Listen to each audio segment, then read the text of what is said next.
going to move on to the next speaker, who's also from the TransSafe network. He's recently joined, just retired from the RSSS, too many S's, RSSB.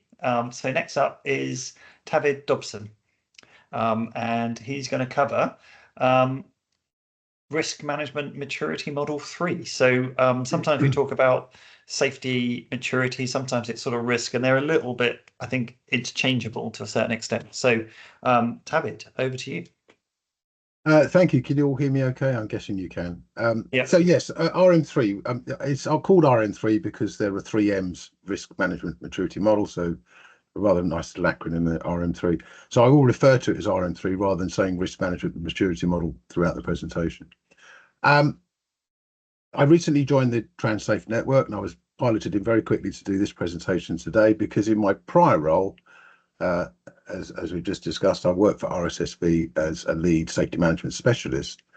And in addition to my role as the rail industry's road risk technical lead, I was also a member of the ORR's RM3 governance board and an active participant in the working groups responsible for producing the RM3 2019 model and a range of RM3 e-learning modules, which are all available on the ORR website. It's open source, so anyone can look at that. And today I want to sort of focus a little bit on what RM3 is, just give you a bit of a canter through what it covers, and also how it can be applied in the occupational road risk management context. Saul gave a very fantastic presentation on how the oil and gas industry view road risk, and I think it's important to recognise that in looking at maturity, you can see already that they at least have set a very high bar and expectation for companies that work in that particular arena. And on the rail industry, they've been trying to do this for a number of years.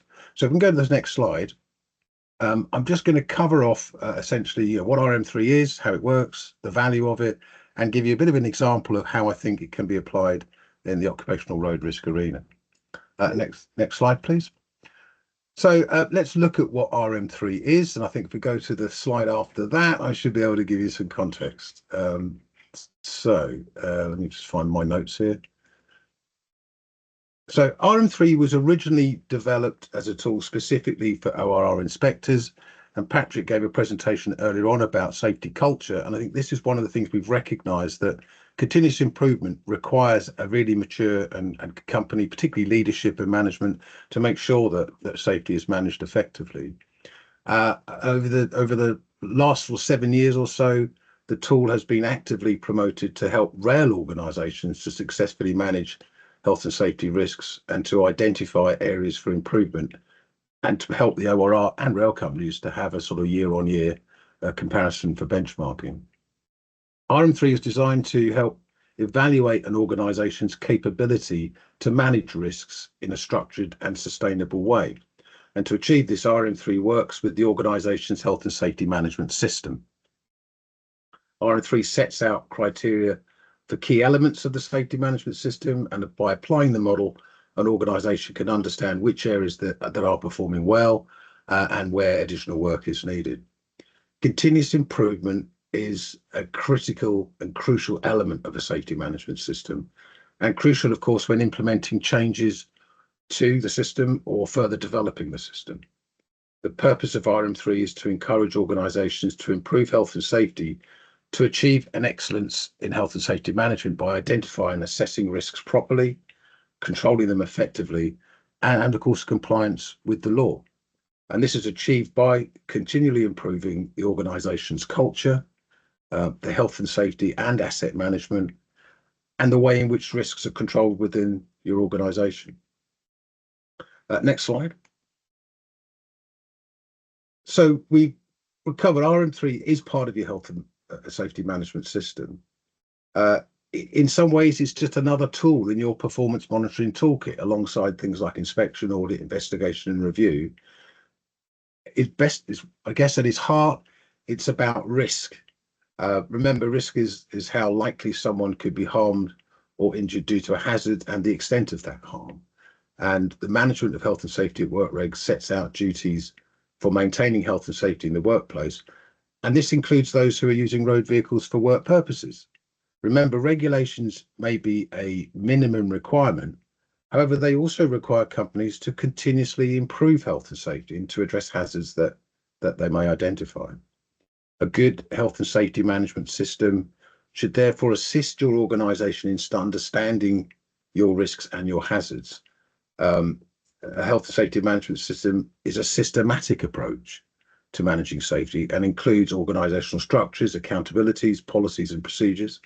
And if you use it effectively, then you can identify and control risks in a systematic way. You have assurance that the risk controls remain effective, and you can document your compliance to legal requirements. An effective system allows your organization to see exactly where accidents and unsafe situations or activity are occurring and provides an opportunity to take those proactive steps to reduce risk as much as possible. If you prioritize health and safety in this way, it also boosts confidence since everyone feels more protected and helps to establish and maintain a positive health and safety culture. So it's very much linked to your overall health and safety approach. So let's look at what RM3 actually is. It's a wheel. It's made up of 5 themes. So just going around clockwise, health and safety policy, leadership and board governance. Secondly, organising for control and communication. Thirdly, securing cooperation, competence and development of employees at all levels. Planning and implementing of risk controls through coordinated management arrangements. And monitoring, reviewing and auditing to provide effective governance, management and supervision. And then with each theme, there are specified criteria. I'm not going to go through each. However, I would draw your attention to the criteria for organisational culture. Note how it wraps around all the remaining criteria. This is because it's a key behavioural indicator and used to encourage companies to think about how well the organisation understands and is actually using the health and safety management system. You can have all the procedures you want in the world, but if your organisation doesn't understand them or isn't applying them effectively, RM3 is looking at that part, looking at your organisation. Next slide, please. So we've talked a lot about maturity models today, and RM3 in some ways mirrors that because it's based around capabilities, and it uses a 5-point maturity scale. I'll just very briefly cover what we've got on each one. So for ad hoc, which would be level 1, where processes are uncontrolled or reactive. 2, managed, local groups are organised to ensure repeatable performance, but each work group performs similar tasks differently. Standardised, a common risk assessment framework is in place. Predictable, delivery can be predicted by the management system. Variations and changes are controlled. And excellence, where it's proactive and there's continual improvement. Now, I've got a slide in the pack, which is the next slide, if you come up, which sort of gives some real detailed definitions of those. And I'll leave you to look at those in your own time. So next slide. So let's have a look at how it actually works. So next slide again. So as I mentioned, RM3 is not about compliance, it's not an audit tool. It's about measuring continuous improvement. And what assessors are looking for is movement up that maturity scale. Assessments are evidence-led. So assessors should adopt an evidence-based approach to evaluating the management of risk. Your health and safety management system should include a variety of monitoring tools to help you document a wide range of evidence. And I think that's the key part, is making sure. We talked a lot already today about reporting and how important it is to gather that information. And without that information, it's very difficult to make informed decisions. Multiple sources of data, information and knowledge can be used to measure an organization's current level of management maturity.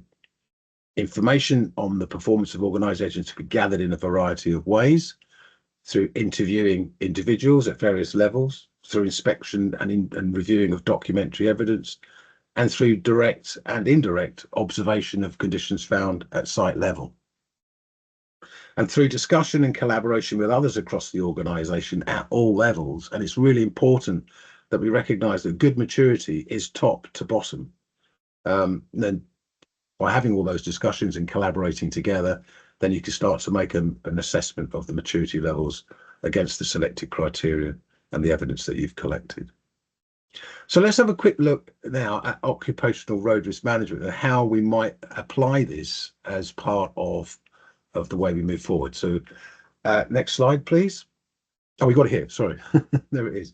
So let's look at this in context. An example might be then starting off with a baseline assessment, evaluating your organization's current practices, policy development and enforcement, driver training and competency checks, vehicle maintenance protocols, incident reporting and analysis, use of technology such as telematics. We have an incredible opportunity with our workforce to be able to collect behavioural indicators through telematics. Secondly, then, defining your target maturity, set a clear goal for the maturity level that you want to aim for, considering factors like the capability of your organisation, the standards that you are working to, and any regulatory requirements. Looking at the gaps and the weaknesses, determine gaps between your current state and the target level. Common weaknesses might include things like lack of formal policies and training, reactive incident management rather than proactive risk mitigation, inconsistent application of vehicle checks and maintenance. Develop an improvement plan, create a roadmap to advance to the desired maturity level. And this might include things like implementing policies that we've just heard from Saul around journey management planning and good safe driving practices.